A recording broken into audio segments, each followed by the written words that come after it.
mostró ahora con la gráfica de las reservas. En términos económicos, pues México también cerró con cifras récord en inversión extranjera y en empleo. O sea, en empleo hay muy poco. Empleo récord, inversión extranjera directa récord, reservas del Banco de México récord, inflación bajando. ¿Qué estrategias tienen planeadas para impulsar este crecimiento, como ese buen deseo del 2025? ¿Qué han pensado para que se mantenga también este ritmo y que pues... El 16, si mal no me equivoco, bueno, en la tercera semana de enero, considerando la primera semana como el fin de diciembre y el principio de enero, vamos a presentar lo que llamamos el Plan México, del que hemos hablado aquí en la mañanera. Vamos a tener una reunión con el Consejo de Empresarios que presentamos aquí, empresarias, y estamos trabajando en esto que llamamos el Plan México, que tiene como objetivo el fortalecimiento de la economía nacional, impulsando la economía desde abajo, que es nuestra visión, con obras públicas, de inversión pública, obras de inversión mixta y el esquema de inversión privada que estamos planteando. Porque la relocalización de empresas va a seguirse dando en nuestro país. Y lo que queremos con esta relocalización y con el impulso a la economía nacional, desde la microempresa hasta grandes empresas, es fortalecer lo que se fabrica en nuestro país. Las cadenas de valor. Disminuir las importaciones y fortalecer la economía nacional. Hay un plan ya establecido con metas, objetivos claros, que tenemos que publicar de incentivos cada mes, cómo van a ser los polos de bienestar, en dónde van a estar ubicados, qué orientación económica van a tener, en cada sector de la economía, cómo vamos a generar estas cadenas de valor. Entonces hay un proyecto para el país de largo plazo, no solamente para el sexenio, evidentemente nosotros tenemos que desarrollarlo en el sexenio. Entonces esto nos pone en otra condición, no solamente es lo que se pensaba en el periodo neoliberal, que no debería de haber política industrial, llegaron a decir esa barbaridad, y que el mercado iba a resolver todos los problemas. No, nosotros pensamos que el Estado tiene una parte muy importante, la iniciativa privada tiene otra parte importante, pero tiene que haber un plan y una conducción. Y eso es lo que estamos obligados a hacer. Se hizo en el primer periodo de la Cuarta Transformación y ahora nos toca pues este segundo piso. Muchas gracias, Presidenta.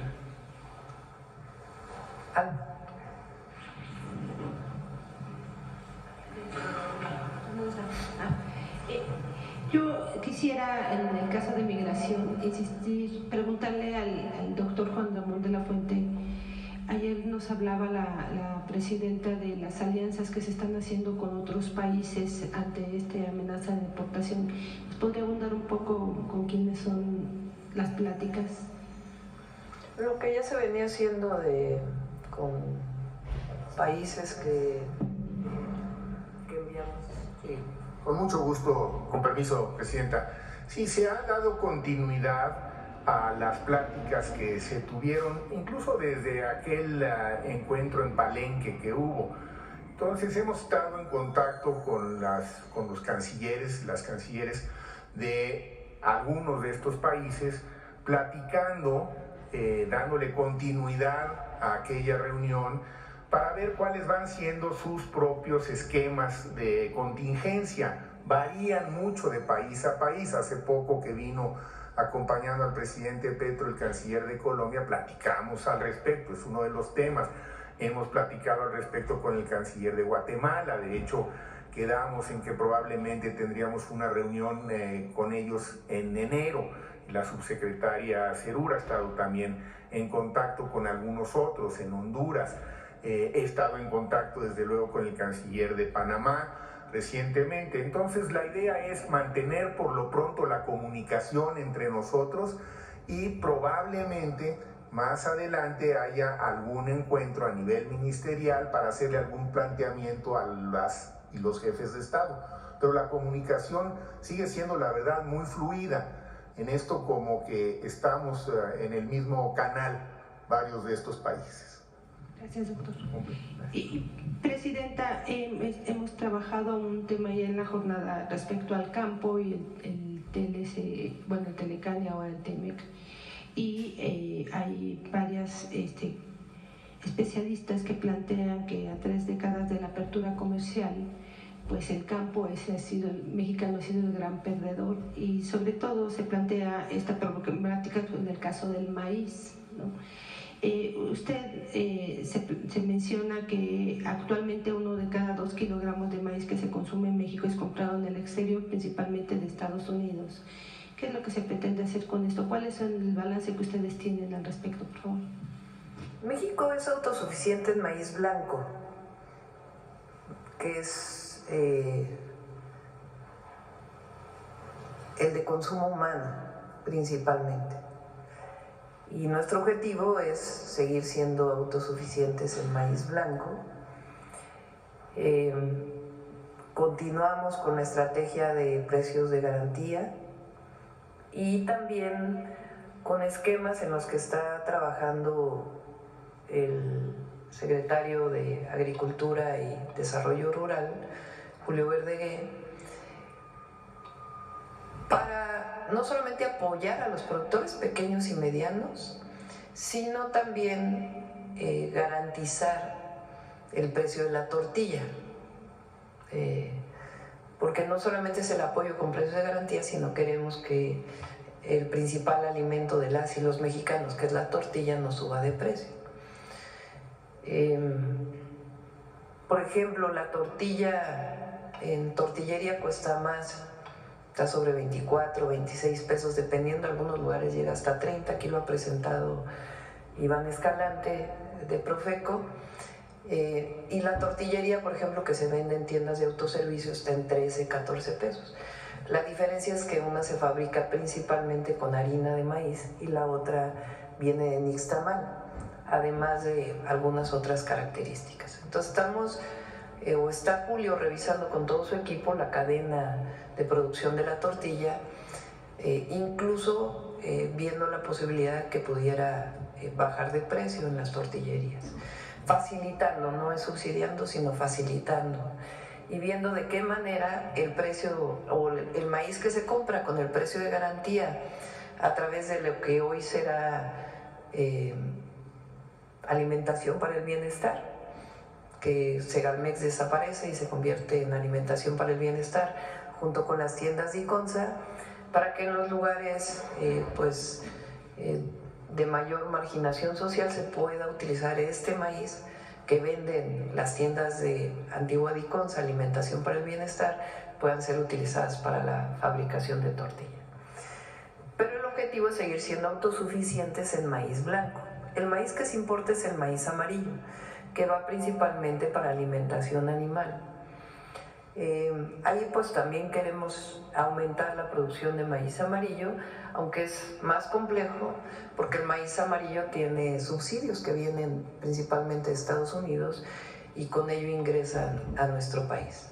Ese es, digamos, un tema. Segundo, no solamente es maíz, sino nosotros queremos recuperar la autosuficiencia en frijol. Frijol, estamos importando 300,000 toneladas de frijol al año. Y el objetivo es aumentar la producción en 300,000 toneladas para ser autosuficientes. ¿Cómo lo vamos a hacer? Con la fábrica de semillas vamos a recuperar la producción de semillas para el bienestar. La antigua Fábrica Nacional de Semillas que estaba en Zacatecas la estamos recuperando y se van a hacer esquemas de semilla mejorada de frijol junto con los productores. No se trata de modificaciones transgénicas, sino sencillamente de mejorar las semillas a través del propio proceso con los productores y el trabajo del INIFAP y otros institutos de investigación de nuestro país. Vamos a aumentar la producción de arroz. ¿En dónde? Principalmente en Campeche. Campeche era un gran productor de arroz y con la entrada de libre comercio desde el 92 fue cayendo y hoy importamos un porcentaje de arroz impresionante. Entonces, particularmente en Campeche, porque hay agua en Campeche y porque hay productores que todavía conocen cómo se siembra el arroz, vamos a aumentar la producción del arroz. Entre otros productos que buscamos la autosuficiencia, que es diferente a la palabra soberanía alimentaria, que es un proceso continuo, la soberanía. ¿Qué pasó en los últimos años? Pues una sequía muy prolongada en el país.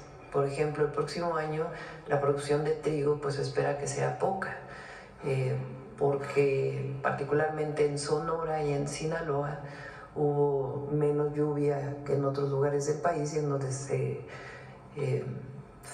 produce principalmente el trigo. Va a haber un apoyo a los productores de trigo por la condición de la sequía y también en Sinaloa vamos a continuar con los apoyos. Entonces hay proyecto. ¿Qué pasó con el tratado? No solamente el tratado, sino la modificación también del 27 constitucional, pues cada vez hay mayor compra de tierras y entonces crecieron de nuevo las grandes productores. Y se impulsó mucho la agricultura de exportación, particularmente los grandes productores. Entonces tenemos agricultura de exportación desde el aguacate o el jitomate o otra agricultura de exportación, que es importante, pero nosotros lo que queremos apoyar pues es la producción nacional y la autosuficiencia. Entonces tenemos proyecto además de precios de garantía, producción para el bienestar, fertilizantes gratuitos, Sembrando Vida. Se va a apoyar con un programa que se llama Cosechando Soberanía, que tiene que ver con créditos y algunos otros esquemas de producción para el bienestar. ¿Las importaciones de maíz amarillo entonces van a disminuir o cuánto es lo que tienen ahorita? Por lo pronto es difícil en este momento disminuirlas, pero sí es un programa para el sexenio que también busque la producción en nuestro país no transgénica. Y Ricardo Monreal dijo que ya está lista una iniciativa. Sí, vamos a enviar la iniciativa. La iniciativa que envió en su momento el presidente López Obrador tendría que haberse aprobado en este periodo. Como no se aprobó, hay que enviar una nueva iniciativa. La estamos trabajando y la vamos a enviar en enero. Y tiene que ver principalmente con la protección del maíz que se siembra en México. Aunque también hay maíz híbrido en México, que no es transgénico, pero sí se depende de la compra de semilla. Y nosotros lo que queremos es fortalecer pues el maíz criollo, que se recupere la siembra del maíz criollo y la protección del germoplasma, que se llama, que es la biodiversidad genética.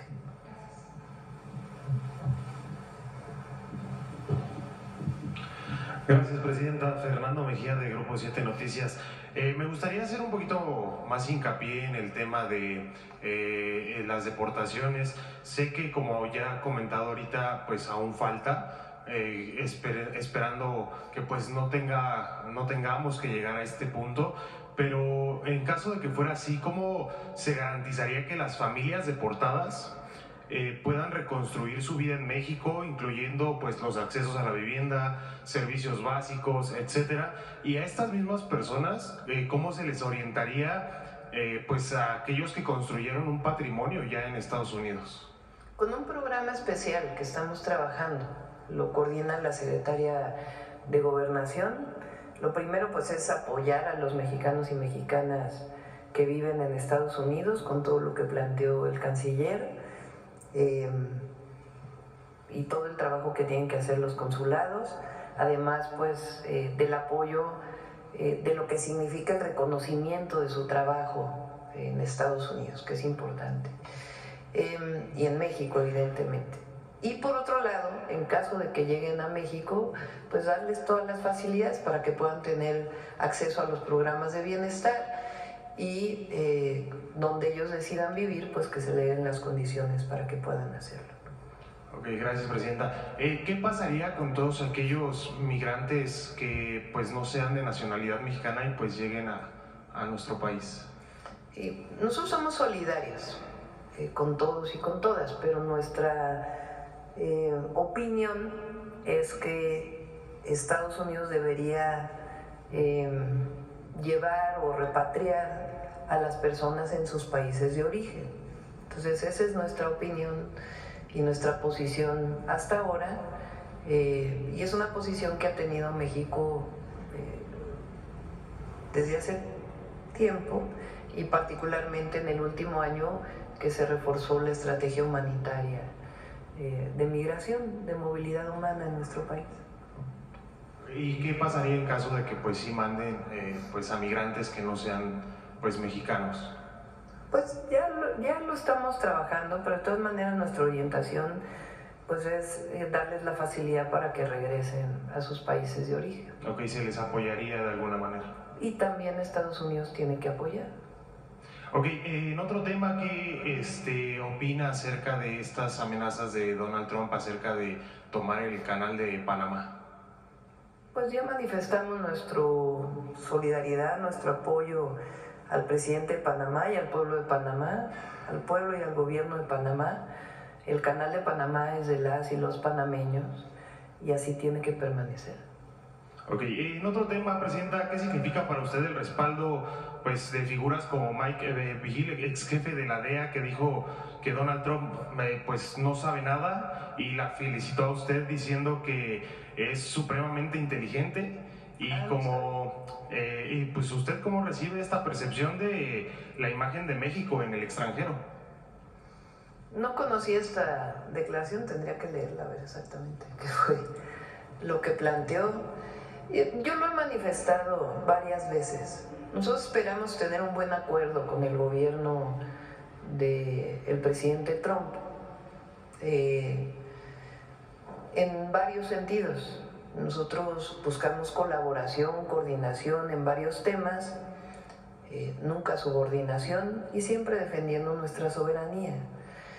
Pero nosotros estamos convencidos, y creo que también el presidente Trump, de que el tratado comercial es un buen tratado, que ha ayudado a Canadá, que ha ayudado a Estados Unidos, que ha ayudado a México, y juntos hacemos o sumamos el 30% de la economía mundial, que la relación comercial nos fortalece y nos va a seguir fortaleciendo frente a otros polos de desarrollo, en particular China.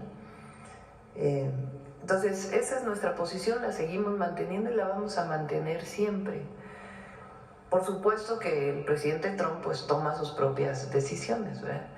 Pero buscamos tener comunicación con él para poder explicar. En el terreno de migración, respetando los derechos humanos, nuestra soberanía, pues se puede colaborar. En el terreno de seguridad podemos colaborar. Por razones humanitarias, nosotros tenemos que colaborar con Estados Unidos para evitar que el fentanilo siga quitando la vida de muchísimos jóvenes. El día 7 de enero vamos a presentar la nueva campaña de fentanilo y también una miniserie aquí en La Mañanera que va a ampliarse en los canales públicos sobre cómo es que se creó el fentanilo y cómo es que llegó a ser la crisis que representa hoy, particularmente en Estados Unidos. Es importante que se conozca, pero además vamos a hacer esta campaña, vamos a fortalecer la campaña con anuncios en la televisión. Estamos reeditando ya con algunas correcciones lo que se hizo para las escuelas, particularmente secundarias, educación media superior, la guía para los padres y las madres, la comunicación general a todas las y los mexicanos, particularmente a los jóvenes, que no consuman drogas y menos el fentanilo, que es una droga muy adictiva que finalmente lleva a la muerte, como otras drogas también. Todo esto lo vamos a hacer a partir del 7. Si se fijan, el presidente Trump anunció recientemente que iba a hacer una campaña en Estados Unidos. Pienso que, entre otras razones, por la comunicación que tuvimos y lo que le expresamos en aquella llamada telefónica. Aquí Juan Ramón estuvo presente cuando le platiqué la campaña que hizo el presidente López Obrador. Se interesó muchísimo y de inmediato a quien estaba con él le dijo: hay que hacer una campaña igual en Estados Unidos, y recientemente la anunció. Entonces nosotros creemos que podemos llegar a buenos acuerdos con el presidente Trump y vamos a hacer todo lo que esté de nuestra parte para que así sea. Ahora las decisiones las toma él, y frente a esas decisiones pues nosotros también tenemos nuestra estrategia. Entonces eso es lo que vamos a hacer, y siempre protegiendo y defendiendo nuestra soberanía, la grandeza de México y a las y los mexicanos en cualquier lugar donde se encuentren. Ok, muchas gracias, Presidenta. Para terminar mi intervención, estando a unos días de finalizar el año, básicamente a una mañanera de terminar el año, me gustaría poder preguntarle cuál es el pronóstico que usted tiene para México para el 2025, es decir, ¿qué expectativas existen para el crecimiento de México? Muy bien, nos ve muy bien. Muy bien, requete bien, diría Delfina. Nos va a ir muy bien porque México tiene con qué, sobre todo hombres y mujeres trabajadoras que aman a su patria, a sus familias, y vamos a salir adelante, siempre. A ver, la última, yo creo. Buenos días, Presidenta. Fabián Evaristo, de La Silla Rota. Aprovechando que se encuentra aquí el canciller, quisiera saber su opinión. ¿Qué tiene previsto en la relación que habrá con el que será el próximo embajador de los Estados Unidos en México, Ronald Douglas Johnson? Sobre todo por el corte que trae este próximo funcionario de los Estados Unidos, más militar, las funciones que tuvo como embajador en El Salvador. Si pudiéramos tener una opinión del canciller al respecto de esta relación que se daría con Ronald.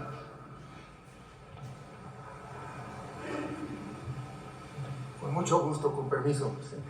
A ver, la diplomacia es la diplomacia y tiene reglas que son universalmente aceptadas independientemente de los antecedentes de quien las ejerza. Desde luego, pues vamos a buscar tener toda la cooperación y la mejor de las coordinaciones, y también desde un principio y en términos diplomáticos pues tratar de transmitirle cuáles han sido con toda claridad las indicaciones de la presidenta y los principios constitucionales de política exterior. Siguen siendo la mejor brújula que puede haber para conducir una relación diplomática con cualquier país o en cualquier foro multilateral. Tenemos estos principios normativos que son los que definen al final cuáles son nuestras prioridades, nuestras conductas y nuestras reacciones. Entonces seguramente a él le darán, como siempre dan a los nuevos embajadores, una información actualizada sobre México, cuáles son esos principios constitucionales y cómo nos normamos. Yo creo que nos vamos a entender con él. Tiene antecedentes que no son los convencionales de los diplomáticos de carrera, pero eso no impide el que las reglas diplomáticas se apliquen. Entonces, entre las reglas diplomáticas universalmente aceptadas, nuestros principios constitucionales de política exterior y las indicaciones que sobre aspectos puntuales nos va dando la presidenta, yo estoy de verdad confiado en que vamos a lograr tener con él, como con todos los demás embajadores, una forma de operación que sea razonable, respetuosa y eficaz. Correcto, canciller. Gracias. Y otra pregunta, aprovechando que se está aquí al frente, estas acciones extraordinarias que nos estaba mencionando hace un momento en apoyo a los mexicanos radicados en Estados Unidos, ¿merecerían mayores recursos para Cancillería, para Relaciones Exteriores, basado en las amenazas de Donald Trump de estas deportaciones masivas? Hasta ahora el presupuesto que tenemos nos parece suficiente, no se afectó en lo más mínimo el trabajo consular, de hecho se reforzó porque había algunas plantillas que estaban con vacancias que las hemos cubierto. Obviamente todas las plazas tienen que estar listas y preparadas para el próximo año, y si en algún momento dado se requirieran más recursos, pues ya lo platicaré yo con la presidenta a ver qué indicaciones nos dan, pero en este momento no tengo esa preocupación. Más bien estamos muy ocupados en que aprovechemos bien estas próximas semanas para hacer todo el trabajo informativo, de difusión y preventivo que seamos capaces de hacer. Okay. ¿Hay suficiente personal para poder hacer frente de este apoyo? Sí, las vacantes que había en algunos consulados se están llenando ya y vamos a estar al 100. Sí, yo creo que la red consular de México, déjeme decirle brevemente, la verdad es que es una red consular que está sólida. Ahora que he tenido oportunidad de visitarlos y de platicar, no solamente con las y los titulares, sino con el personal, con los cónsules de protección, con los cónsules de documentación, con quienes nos apoyan en las ventanillas. La verdad es que están comprometidos, están motivados. Yo creo que tenemos una red consular que va a estar a la altura de las circunstancias y pues lo está supervisando también de manera directa la presidenta. Entonces podríamos hablar de que recursos materiales, monetarios y humanos están, por el momento, están cubiertos desde... Estamos por el momento cubiertos y si surgieran algunas necesidades adicionales, pues en su momento las platicaríamos con la presidenta para dárselas a conocer y recibir sus indicaciones. Muchas gracias, canciller. Al contrario. Presidenta. Bueno, a ver, la última aquí y ya terminamos. Gracias. Presidenta, buenos días. Invitados, buenos días. Compañeros y compañeras, muy buenos días. Héctor Latempa de Medio Puntos Suspensivos Radio, Puntos Suspensivos Comunicación. Presidenta Claudia Sheinbaum Pardo, desde el 2019 he tenido el honor de asistir a las conferencias matutinas del entonces presidente Andrés Manuel López Obrador, ejerciendo un periodismo comprometido con la verdad, la justicia y los valores de la Cuarta Transformación. En este espacio pude llevar el caso del ingeniero Leoncio Salinas Romero, un hombre trabajador y digno que enfrentó una situación profundamente injusta y desoladora. Gracias a la intervención del expresidente López Obrador, la justicia llegó para Leoncio y su caso fue reconocido como una de esas victorias que dan sentido a nuestra lucha diaria por un México más humano y solidario. Sin embargo, esa justicia aún no ha sido completa. Aunque se avanzó significativamente, los medios de comunicación que difundieron este logro no profundizaron en las implicaciones del caso ni en la necesidad de que se garantice plenamente su restitución. Hoy acudo a usted, Presidenta Claudia Sheinbaum, con el mismo espíritu de humildad y esperanza que me llevó ante el presidente López Obrador, como alguien comprometido con las causas sociales y la transformación de México. Le pido respetuosamente que revise este caso y, si es posible, se instruya a las autoridades correspondientes para garantizar que se complete el proceso de justicia para el ingeniero Leoncio Salinas Romero.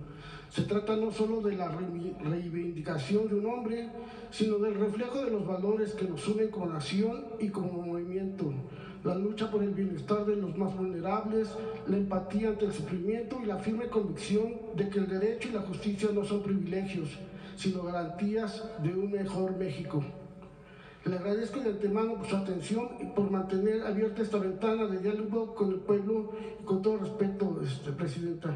Y ahora le comento, lo despidieron al ingeniero Leoncio, estuvo 24 años aproximadamente en juicio, peleando, no había recibido justicia. El presidente dio instrucción, incluso aquí mismo dijo que si había sido injusto su despido, él iba a dar las indicaciones, pero tenía que revisarlo. Se revisó y lo incorporaron.